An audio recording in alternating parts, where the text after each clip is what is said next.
This is the Jeep track, or the side of the Jeep track. I think the Marine engineers had made it a couple of weeks earlier before the Raiders had moved in September. See, on one side he had his Raider battalion, and on this side here, which is, if you're looking south, is on the east side,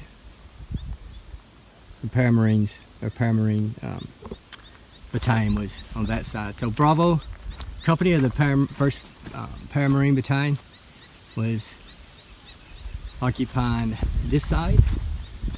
Just wish the grass wasn't so long. I'll see if I can see over the grass.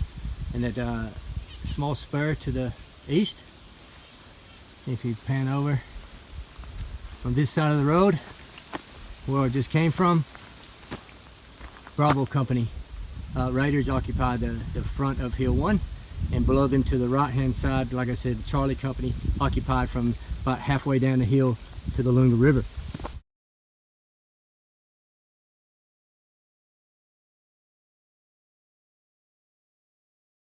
We'll walk through the kunai grass again and see if we can see. It should be clear in a second. I'm actually walking over positions in foxholes. Now you can see through there, you can see Hill 2, which was the Marines' last hill, and the locals call it US Hill now because the US Memorial's there. This little spur in front of us, another Marine company was occupying that, and then that spur there, the rest of the company occupied that one. If you look,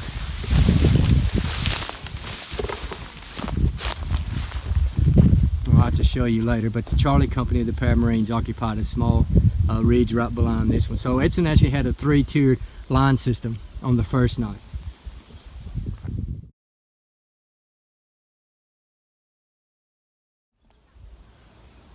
Right now I'm standing on the middle spur of Blaze Ridge. Oh, sorry, I thought I'd just seen a showcase. Alright, so that's hill number 2, or Edson's command post hill, or the US Memorial Hill they call it. So pan back around, I'll show you hill number 1. We're standing just then. It's hill 1. Now I mentioned that Edson had a 3-tiered system, defense system. So on the first hill he had the 2 Bravo companies, the Paramarines and the Raiders, and below the hill number 1 there into the river was Charlie company. Now this spur we're standing on here, or I'm standing on, sorry, was the side of another company Raiders had. And let me see if I can find some of the positions. Like I keep saying, place needs a good burn. Locals burn it sometimes to plant their crops, and yes, it's a national park, but they're allowed to plant their little crops here. I don't know if they're allowed, but they do it anyway. It has a good and bad point. At least with the small crops, it doesn't erode too much of the soil and destroy some of the fighting positions. And let me see if we can see something here. Yeah, alright. These plants are quite mature now, but below us is an actual fighting position on a military crest without damaging their plants. Even though there are squatters, they do get mad if you damage the plant, which is fair enough. You should see another bunker. So about every 12 meters away is another bunker. And yeah, they filled this one in a little bit, but this is a side of a bunker. And then if you go off on another 12-15 meters, there's another bunker. So bunker, bunker. When I say bunker, in October there were bunkers, and in September when the battle was here, they were just large foxholes.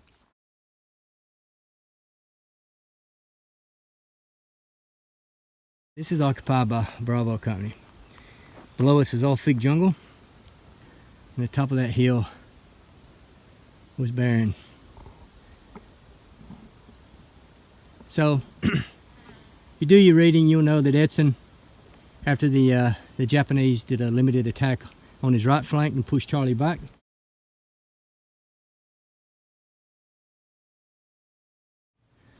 he was left with the 2 Bravo companies exposed, and he knew the Japanese was about 3,500 to 4,000 of them, And he knew only about 600 attacked the first night, so he'd be coming in mass. So he didn't want his two companies cut off.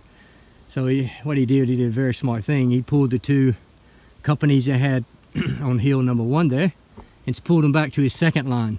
So where I'm standing now became his main line of resistance. So when the Japanese attacked on the second night, which was the 13th, they did in 2 battalion strength. They attacked once again in Charlie Company near the Lunga and was pushing the Marines back.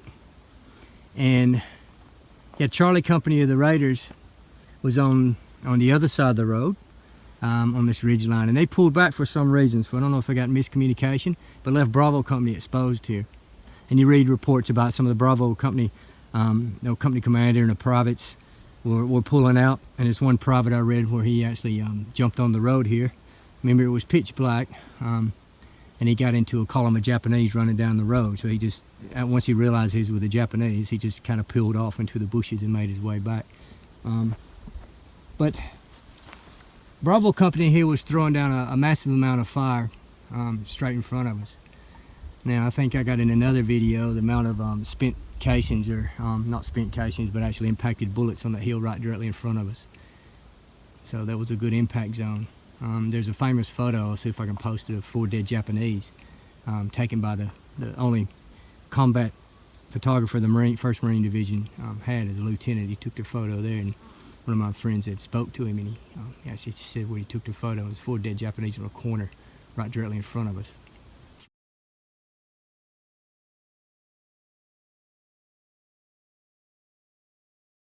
And where they were taken out by artillery or machine gun. Because you got to remember, the thing that probably saved the day for the Marines here, other than the determination and the guts, was the Marine artillery. The 11th Marine Regiment, which was artillery regiment, brought up their 75mm mountain howitzers and the 105s, and they'd pre-registered all this area. And they were doing World War I tactics. They were like doing rolling barrages, so every 50 yards, you know, they were walking them all the way up to the hill and walking them all the way back. You know, danger close in front of all the Marine positions, so they were just destroying the Japanese left and right. So the artillery was landing all here.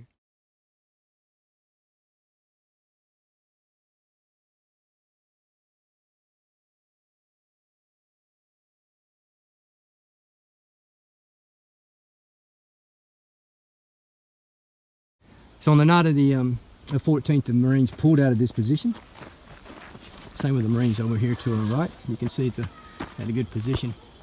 And they all pulled back and circled the wagon, so to speak, as Edson said it, around that hill there. That's hill number 2, the final stand hill.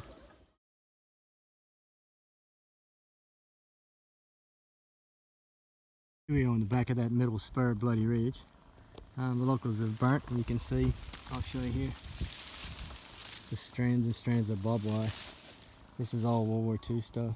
So this would have been probably the original barbed wire that Edson's Raiders laid out on the night.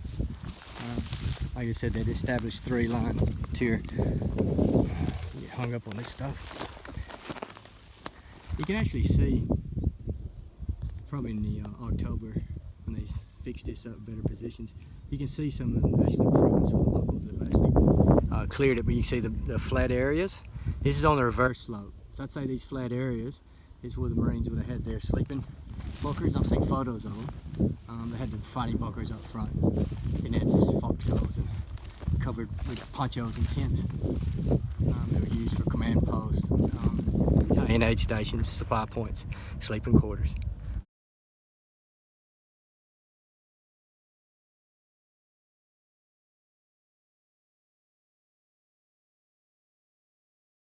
The Japanese come out of that thick jungle, repeated assaults straight up hill number 2 against the Marines. And for some reason, the Japanese on the left flank here stopped their initial assaults with 2 battalions, and they said if they kept pushing, they'd probably have done quite well. But then they had 1 battalion in reserve, and they basically attacked from the southeast direction. Like I said, Bravo Company was on this ridge. They had to pull back. But the Japanese, their main axis of attack for that battalion was straight over this hill, straight down this area we are here, straight through the jungle and straight up the slopes. A lot of Japanese, when using that graded tactics, they ran straight down the road in a column, basically, right into fixed machine gun fire. You can see up there the Marines have been rolling hand grenades. They had hundreds of hand grenades that rolled down. And when I first came here in 2009, in the locals would do burns, you could find the relics of hand grenade fragments, shell casings and stuff everywhere. Now I'm standing on the main Jeep trail, basically looking at the middle spur, middle ridge of Bloody Ridge. That's where Bravo Company was. We'll come around. Like I said, the road was a boundary between the Raider Battalion and the Paramarine Battalion. So this is the back side of the spur that Charlie Company of the Para Battalion was occupying. Like I said, they pulled out on the second night for some reason and left Bravo Company exposed, and then they pulled out. We'll walk around.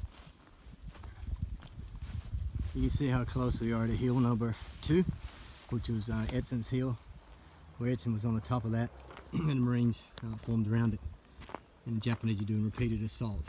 They were running down this road straight up the hill, then right below us.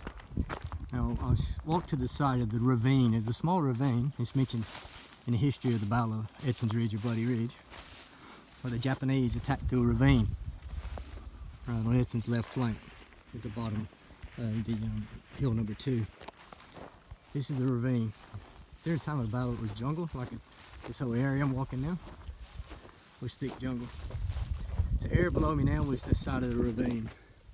So after Charlie Company pulled back from this spur here, they withdrew back, basically where that red roof house is, and that's where the Para Battalion was at.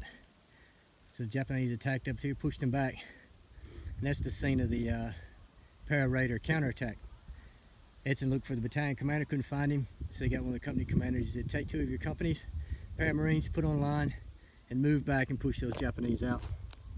I probably didn't say it like that, but I imagine that's where it's those effect. So he comes straight, they joined up, they come straight off that hill there, straight into this gully. Remember, it was thick jungle. Got on line, pushed the Japanese back out.